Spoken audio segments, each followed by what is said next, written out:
Praise the lord. క్రీస్తు నామంలో ఈ ఉదయకాల శుభంలో తెలియజేస్తున్నాను. గలతీయుల రాసిన పత్రిక 5వ అధ్యాయం 22వ వచనం. అపోస్తుడైనటువంటి పౌలు గలతీలో ఉన్నటువంటి సంఘానికి రాస్తున్నాడు. అయితే ఆత్మఫలం ఏమనగా ప్రేమ, సంతోషం, సమాధానం, దీర్ఘశాంతం,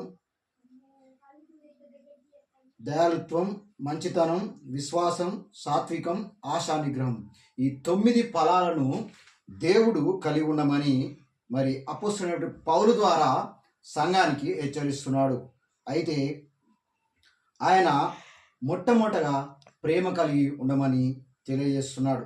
రెండవది సంతోషంగా ఉండమని దేవుని యొక్క వాక్యం సెలవిస్తుంది. తర్వాత మూడవది నీవు సమాధానము, వీలైతే శక్యమైతే అందరితోటి నీవు సమాధానముగా జీవించమని తెలియజేస్తున్నాడు.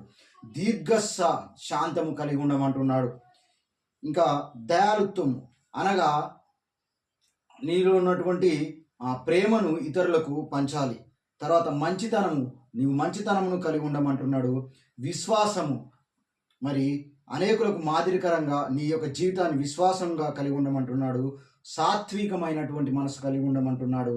ఆశా నిగ్రహము, దేనిపైన ఈ లోకంలో ఉన్న వాటిపైన వేటిపైన ఎక్కువగా ఆశలు పెట్టుకోవద్దని దేవుని వాక్యం సెలవిస్తుంది. ఈ కొద్ది వాక్యము దేవుడు దీవించి ఆశీర్వదించునుగాక.